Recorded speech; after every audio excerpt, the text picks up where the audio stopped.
Palisse. Dans le prolongement du quai Joseph Camaret, passé l'écluse fortifiée, il existe une rue qui ne porte aucun nom sur le plan Blé-Foldex.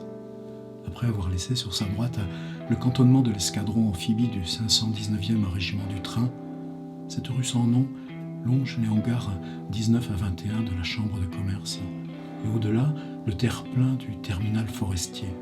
Sur ce dernier, recouvert d'une poussière brune évoquant le chocolat en poudre, sont empilés par centaines des grumes que l'on ne peut voir sans éprouver à tort ou à raison une souffrance presque physique à l'idée de la forêt tropicale abattue, des milliers de singes de perroquets privés de gîtes ou de balançoires.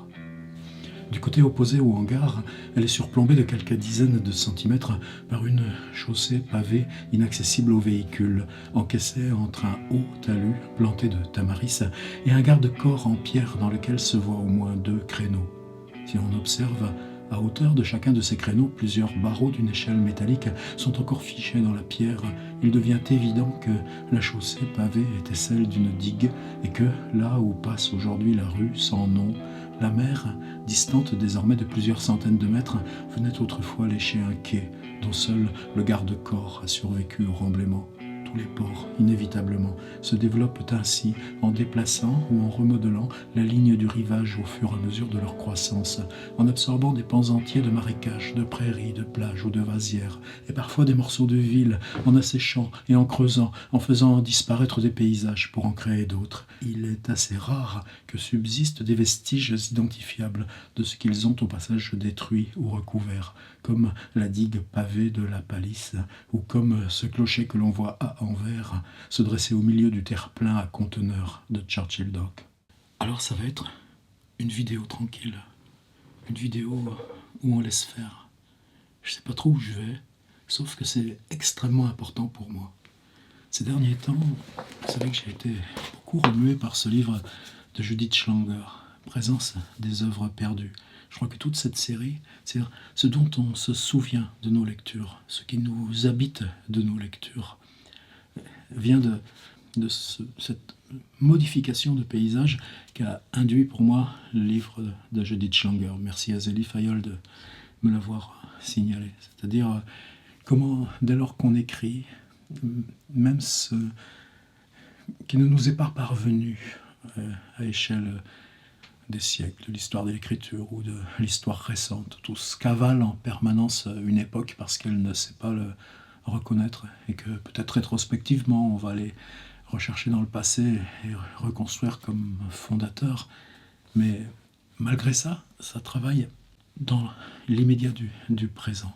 Alors à la fois ça m'a poussé à revenir dans cette série, c'est-à-dire quand je travaille, quand j'écris, quand j'ai l'aspiration à écrire, dans ce qui me porte à écrire, qu'est-ce qui travaille du passé, de toutes ces lectures. Et Jean Rollin fait partie intimement de ce paysage.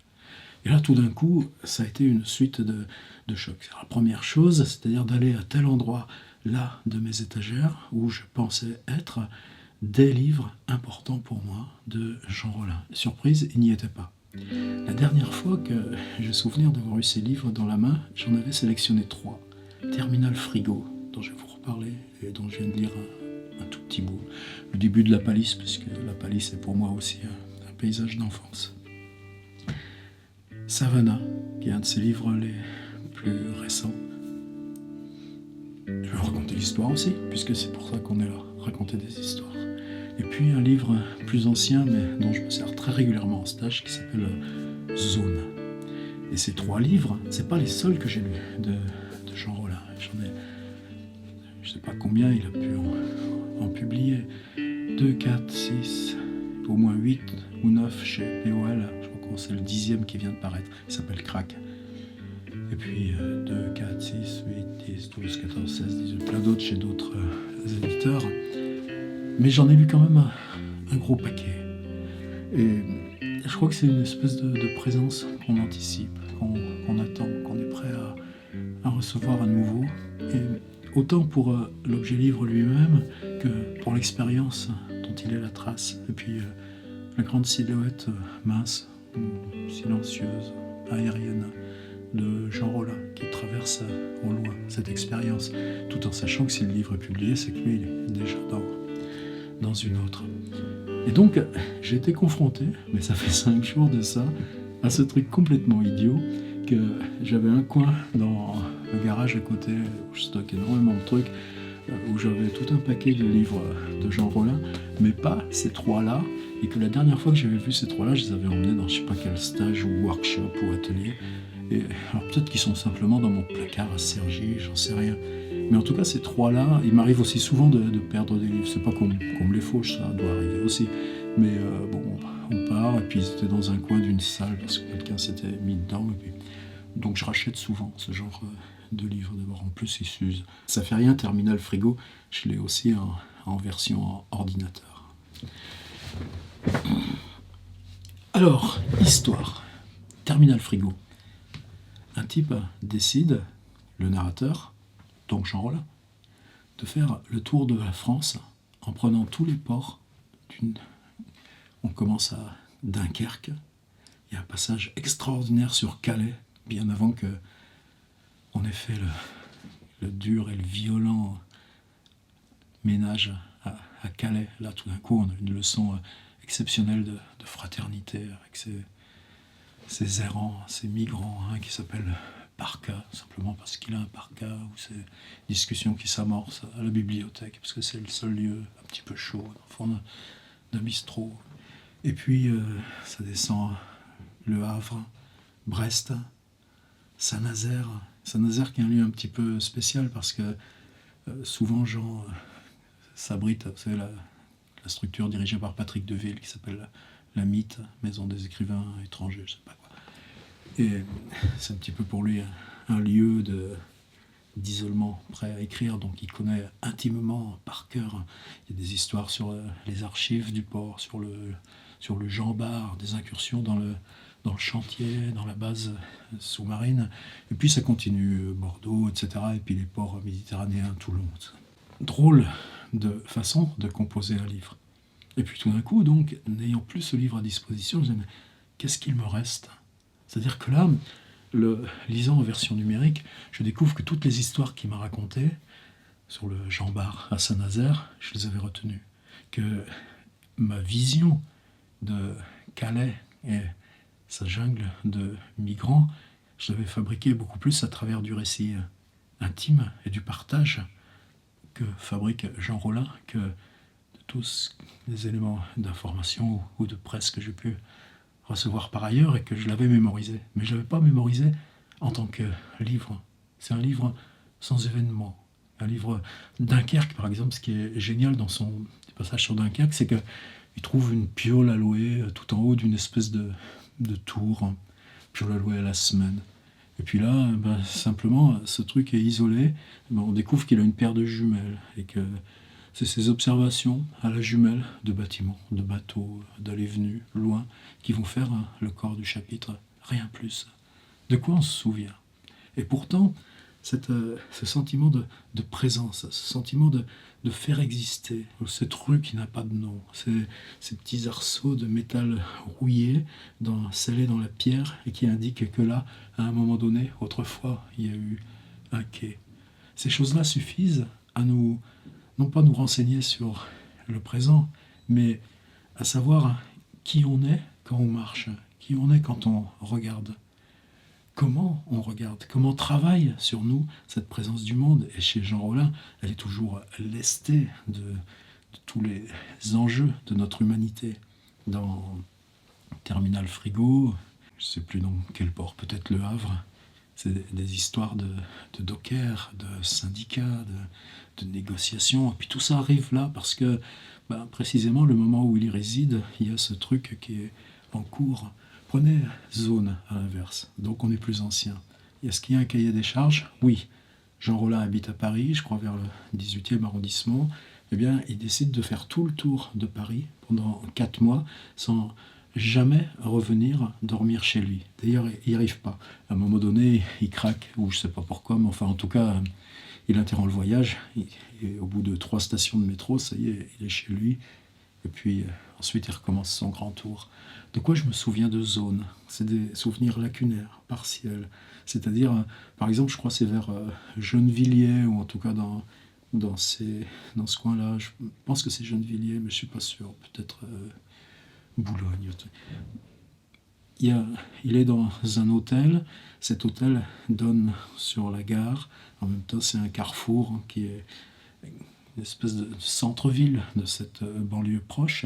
Et les 3 jours où il est dans cette chambre d'hôtel, ça va être, là encore, l'observation de ces choses qui, normalement, ne sont pas faites pour être observées. Alors, est-ce que je me souviens directement du chapitre de zone avec cette situation, carrefour, hôtel, gare, autobus, mouvement réglé selon les heures? En tant que tel, la passion à le relire, ou la reconnaissance que j'ai du texte, dès que je le relis, je sais que je l'ai lu plusieurs fois, je dois me défier aussi du fait que chaque fois que je rouvre zone, j'aurais tendance à aller relire ces passages qui m'interloquent le plus, ou ces passages qui me semblent le plus nouveaux, le plus réussis, reprendre la structure logique du livre dans son ensemble, et pas me focaliser sur ce pourquoi je reviens au livre. Il y a aussi un autre passage, pour moi extraordinaire, c'est il arrive à pied à Sarcelles. Normalement, on n'arrive pas à pied à Sarcelles. Il part d'une autre station de RER un peu plus loin. Il y a ça aussi dans Dépaysement, Jean-Christophe Bailly. Revenir à pied de Cachan, une dizaine de kilomètres au sud, depuis l'atelier de son oncle, le peintre Monory, jusqu'au boulevard périphérique, en suivant au plus près la ligne de RER. Et c'est arrivé dans Sarcelles, on longe des grillages, il y a ces émergences de formes géométriques des bâtiments. On est dans un récit de voyage qui participe d'un lointain. Parler de Nicolas Bouvier, l'usage du monde, bien, il y est allé, Jean Rollin, à l'île d'Aran. Savannah, c'est plus compliqué. J'en ai parlé dans une autre vidéo. Vous savez, sa compagne, même si la relation était finie, a disparu et c'est refaire, à 10 ans d'écart, un voyage qu'ils avaient fait ensemble. Avec Kate Perry, ils étaient allés dans la maison natale d'une auteure américaine, Flannery O'Connor. On est, je crois, c'est en Virginie ou Géorgie, dans ces coins-là, ou Caroline. Enfin, en tout cas, on est déjà dans ces trucs, cette frontière du Sud. Et puis, il va faire... Le voyage avait duré 1 semaine. Il va faire exactement 1 semaine, en dormant dans les mêmes lieux, en accomplissant les mêmes déplacements, en mangeant dans les mêmes restaurants. Et la description de ce voyage, a priori vide, a priori sans événement, sera pour lui sa façon de faire deuil, y compris en revisitant le petit musée dédié à Flannery O'Connor. Et Savannah, en tant que tel, est un livre totalement fascinant pour ce en quoi cette présence d'une ville toute ordinaire, cette présence des choses les plus élémentaires sont liées à l'espace de la relation et ce qu'on jouait de relations quand on les traversait. Et une fois la relation enlevée, qu'est-ce qui reste? Qu'est-ce qui reste de cette mémoire sensible à nous, émotionnelle, quand elle est conférée à des géométries, des bâtiments, un fleuve, un bateau rouillé qui est là, accosté, la silhouette d'un pont au matin, qui se moquent bien délibérément de vos émotions. Ça, c'est 3 histoires concernant des livres de Jean Rollin que je considère non pas plus importants, c'est un corpus d'œuvres. C'est-à-dire, peut-être, est-ce que quelqu'un a écrit un jour sur ce truc-là? C'est-à-dire l'obligation de continuer. Les Rolling Stones y répondent facilement à ça. Pourquoi on ne continuerait pas si on y a du plaisir et qu'on le fait bien? Qu'est-ce qu'on peut faire d'autre qu'écrire et multiplier ces expériences dans cette curiosité-là? Alors, tant mieux que Jean Rollin continue d'écrire. Par exemple, c'est aller à Los Angeles. Par exemple, un livre qui s'appelle Le ravissement de Britney Spears. A priori, quelqu'un qui est aux antipodes de lui-même ou de ce qui nous astreint au travail, à la lenteur, aux éléments politiques du monde. On est dans Britney Spears, on est dans le clinquant, le média, le spectacle. Il y a Guy Debord qui nous donne les outils pour comprendre tout ça. Mais qu'est-ce qu'il fait lui? Il va à LA et il prend le motel le moins cher possible, un truc à $35. Et il va rester 6 semaines dans ce truc à $35 entre des branches d'autoroute, des machins comme ça. Il est à pied, pas le permis, il va manger sur place, il se débrouille. Et c'est ce journal, avec une télé dans l'hôtel, qui ramène ces images qui peuvent être tout le contraire, qui fait qu'il va découvrir Britney Spears, qui va nous donner cette tension, puis cette présence du monde qui est pas forcément Los Angeles, c'est pas ça qui compte. C'est notre rapport à nous, là, dans ce qu'on touche, dans ce qu'on voit. Et ce petit phénomène d'amplification, ça va nous coller à la peau. Un autre livre de la même période, 2009, c'est Un chien mort après lui. Un chien mort, c'est Malcolm Lowry au-dessous du volcan, c'est des vieilles choses. Mais lui aussi, il est à Mexico. Il est dans cette espèce de ville de montagne, mais ville extrêmement étendues, extrêmement diverses, où tout se croise, tout circule, mais sans qu'il y ait de possible accroche. Et puis à Mexico, il y a ça. C'est-à-dire, si je décris les chiens, de quoi ça me renseigne? Comment les chiens renseignent de la ville par leur condition même d'errant, par leur condition même de rejet, par leur condition même de ne devoir leur propre survie qu'à l'affrontement de leurs congénères. C'est dur. Et en même temps, la tendresse qu'il y a dans le livre de Jean Rollin, c'est énorme, énorme tout ça. Et pourtant, dans mon garage, qui n'était pas avec les 3 que j'ai perdus, Terminal Frigo, Savannah, Zone, qu'il va falloir que je rachète, mais c'est pas un problème. J'ai retrouvé celui-ci, L'homme qui a vu l'ours. Et depuis 3 jours, je suis complètement rentré dedans. Je le connaissais en partie. Il y a 150 textes. J'avais pas lu les 150. Je crois que c'est un peu comme Maupassant. On l'ouvre au hasard, on prend un truc, on revient à la table des matières, on part sur un autre. Il y a des visites d'usines, il y a des trucs en Sibérie, il y a être une journée à rien faire, posé au Japon dans un petit port improbable. Il y a le Liban. Et puis on s'aperçoit que quand on lit le texte sur le Liban, on se retrouve tout près. Il y a des traversées du détroit d'Ormuz en bateau. Ormuz, c'est aussi un livre de Jean qui est intéressant parce qu'il se sert par exemple des trucs de Google Earth, des trucs américains pour où il y a toujours une petite horloge et puis on peut retraverser des dates différentes à chaque passage de satellite le port et avec ça il repère des mouvements de bateaux. Qu'est-ce que c'est ces 150 textes? Comment il a vécu, Jean Rollin? Il a eu la chance, c'est pas sa vie qui compte, c'est qu'il a beaucoup écrit par exemple pour le magazine Air France. Il a beaucoup écrit, publié dans Libération. Mais il a aussi publié, et c'est assez impressionnant, toute une séquence pendant 2 ans, où une fois par semaine, c'était publié un récit de voyage dans Le Figaro. Mais là, c'était à partir de souvenirs de récits de voyage. Il y a des textes qui peuvent devenir hallucinants, justement, toujours par ce même principe. C'est-à-dire, là, moi, j'ai passé 15 jours à Tel Aviv. C'est ma première fois que j'entrais matériellement dans cet espace du Moyen-Orient que lui arpente sans arrêt. Vous vous rappelez la guerre éclair du Koweït? Lui, il est en Égypte. Il cherche à se rendre au Koweït. On passe pas. Donc, il est à la frontière. Il va rester 3 jours à un poste frontière. Qu'est-ce qu'il va faire? Eh bien, il va décrire ceux qui arrivent du Koweït. Qui ils sont, comment ils sont, les bagnoles qu'ils ont, les scènes qui se passent. Et puis tout d'un coup, parce que vous serez dans un récit qui vous installe dans cette espèce de... Vous savez, Faulkner qui disait l'important c'est de trouver son petit timbre-poste.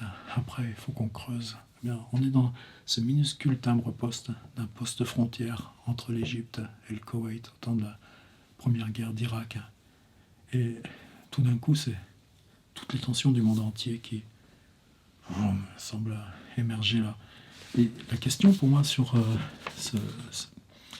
Est-ce qu'il y a moins de noblesse entre un truc, couverture blanche chez POL, qui s'appelle Hormuz, et chez le même POL, un livre qui marque en sous-titre Reportages et autres articles 1980-2005, c'est-à-dire 25 ans de travail, 150 textes, mais 150 textes qui, dès lors qu'on s'y replonge, en ayant lu les autres textes de Jean, on le retrouve en arpenteur, arpenteur des ports, arpenteur des luttes sociales, arpenteur des transformations urbaines, mais arpenteur de tous les points sismiques, politiques, puis arpenteur des confins, lui comme son frère Olivier, le rapport à l'Arctique, à la Sibérie, c'est quelque chose de fascinant pour, j'allais dire, un lourd comme moi.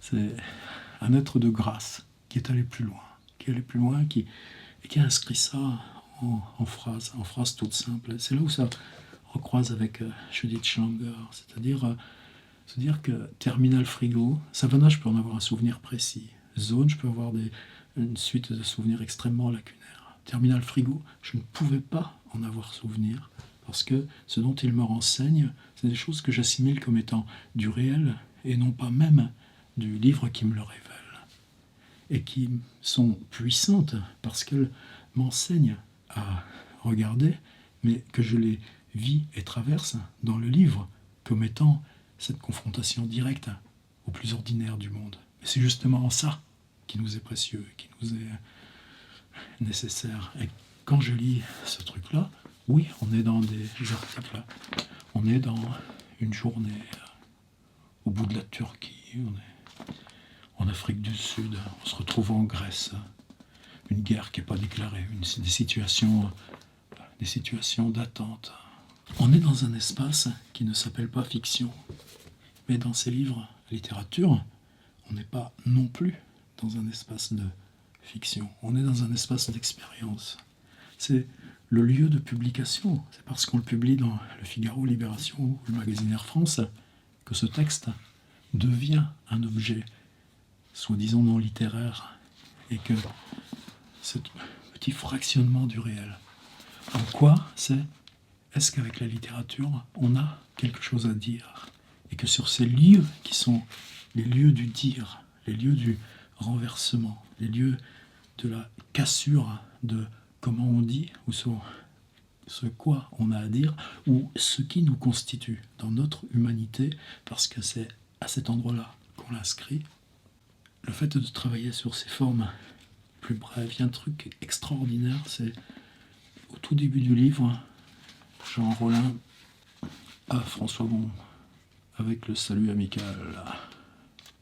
Cette chose incroyable, c'est dans la mesure où presque rien n'avait été archivé par mes soins. C'est-à-dire Jean Rollin, maintenant, je crois qu'il y a peut-être 5-6 ans qu'il a un ordinateur et un téléphone portable, depuis Los Angeles, je crois.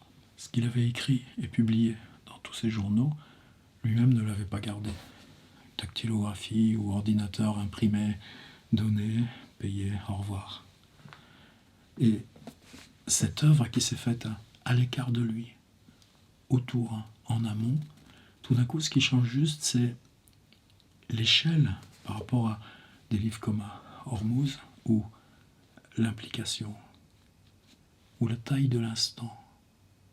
Et finalement, peut-être que c'est ça qui nous en dit encore plus sur l'enjeu d'écrire, tout simplement. Histoire concernant Jean Rollin, pour avancer dans cette série que j'ai intitulée dans ma tête « Défi, invente une histoire 100 fois ». Qu'est-ce qui sont importants, les raconteurs d'histoire? Et le paradoxe de Jean Rollin, c'est qu'une fois fini un livre, c'est le monde qui nous appelle, encore plus que l'œuvre qui, comme par politesse, s'éloigne à rebours. D'ailleurs, c'est marrant parce que ça fait 3 jours que je tourne autour de ce truc, et cette nuit, j'avais une espèce d'obsession. C'était une image de fleuve, tout au bout, fleuve très grand, et puis une espèce de tour en bois plantée au bout de l'île, au milieu du fleuve, un endroit d'où, en montant sur cette petite tour en bois, on voit l'horizon du fleuve encore plus loin. Et je me suis dit, mais ce texte de Jean Rollin, j'arrive plus à le situer et je ne l'ai pas retrouvé dans L'homme qui a vu l'ours. Et puis j'ai fini par retrouver cette tour en bois, elle est au bout de l'île d'Orléans. Et je m'en souvenais à cause d'un bouquiniste qui est juste à côté de l'île d'Orléans. Et donc à quelques kilomètres en amont, en aval de la Québec vieille capitale. Et chez ce bouquiniste, j'avais acheté plein de bouquins, un petit peu systématiquement, les 2-3 fois qu'on y allait, concernant l'île d'Anticosti, cette énorme surface terrestre dans l'estuaire de ce que nous on nomme Saint-Laurent, mais on s'en fiche de ce nom. Et quelque chose qui pour moi est lié à l'histoire de ce genre-là, mais non, je me texte là après, je me disais, mais est-ce que c'est pas dans Gabriel Roy qu'il y a un texte où il y a comme ça monté sur cette espèce d'observatoire, une espèce de truc en bois devant le fleuve et l'infini du fleuve, et l'infini de la mer, l'infini de l'histoire circulaire.